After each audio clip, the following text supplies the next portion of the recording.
for the benefit of those who don't know, who is Kevin? Kevin is a squirrel, and he lives with Dr. Dolittle in that forest area, and he's, he goes on a journey with the doctor and everybody else. So you get the call and they say, hey, we have this opinionated squirrel with attitude. We think you'd be great for it. How do you respond? You're like, you want me to play a what now? Well, it used to be a mouse, and then they switched characters over. So first I was a mouse, and then we had so much fun. They were like, hey, let's extend it a little bit, and then I became a squirrel. So I was cool with either.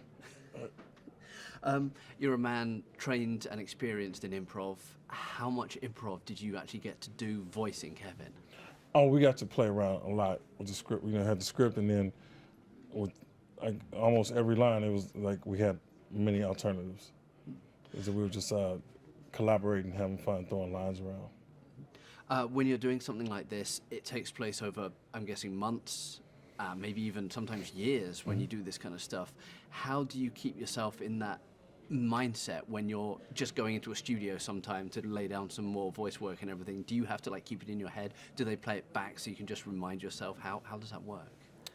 For my character to stay in character, I slept in the park like a couple days before I would go in to record and stored some nuts. No, you go in and they'll sometimes they'll play the what you did earlier to get you kind of in the mood and see what that energy was, and then you have the director there guiding you, so it's not too hard. How was it working with Stephen? I mean, he's a guy who's known for dark thrillers and dramas and stuff like this. This is his first family movie. How was he as a comedy guy too? Hysterical. He makes Kevin pop. That whole run about well, I don't want to give away too much of the movie, but yeah, it was fun. I look forward to going every time. And obviously, you don't get to interact with Robert. You don't get to interact with I'm guessing most of the other voice cast. Was it just literally you alone in the booth doing your stuff? Yes. Wow. That's typically how it goes. You and producers and the director, and everybody's collaborating, figuring out what you're gonna do with this line, and make sure you got the energy right. And yeah, for the most part, you don't work with the other actors. So have you met any of the other cast members yet? Yes, I met half the cast now, I think, or maybe just shy of half the cast. I met on this press junket, and then I knew a couple of them going in. So you said before about going completely method, sleeping in a park, storing nuts. when it comes to playing a squirrel, for the benefit of those who might be trying to learn the craft of acting as a squirrel, what is the trick to playing a squirrel? The trick to playing a squirrel is to just always be like, kind of paranoid, kind of always checking your surroundings, and not staying anywhere too long. A little ADD mixed with paranoia. What are you hoping people take away from a movie like this? I mean, it's a big family film, a big broad adventure. It's a lot of fun, but there's also emotion to it. What are you hoping people get from it?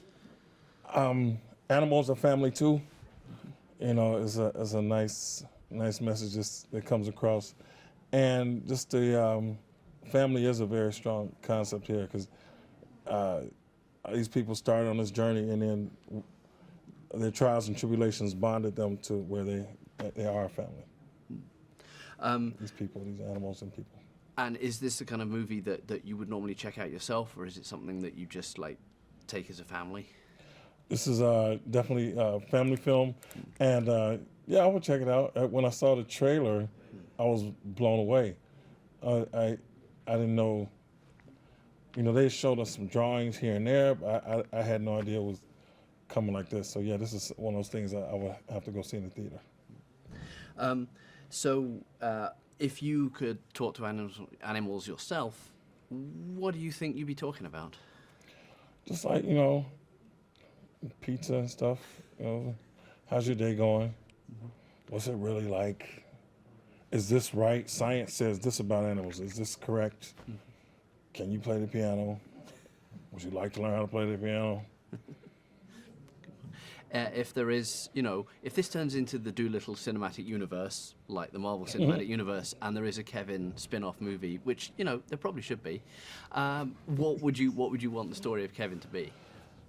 I guess he would have to save someone. I thought that was a nice moment in the movie. And Kevin stood up for his family, and I wanted to see more of that. See who that guy is. See him with an army of squirrels just running stuff. What do you get from someone like Robert? Obviously, you're not in the room with him. You're not acting opposite him directly, but he's got this energy. Everyone knows Robert Downey Jr. What's it like to just be part of that energy? It was very easy to accept the role, knowing that Robert was at the helm, the captain of the ship. So I was, and then to meet him was just like he couldn't be more down to earth and loving and giving. So, and you see it on the screen, even though we weren't there. He's like, you can't tell. It's like he was with all these characters. You do a lot of voiceover work. What is it you look for in a character like this? Is there something specific you're after when you're sort of asked to play these roles, or when you go up for these roles?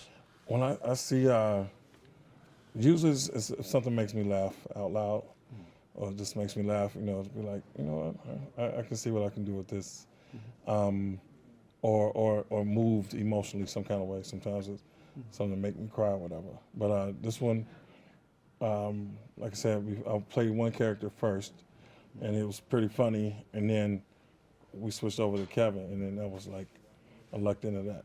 So did they tell you why they switched from doing the mouse character to being Kevin? Was it just felt like a better fit for you? I didn't ask. I just said, okay, I'll do it. More sessions? Great, let's go.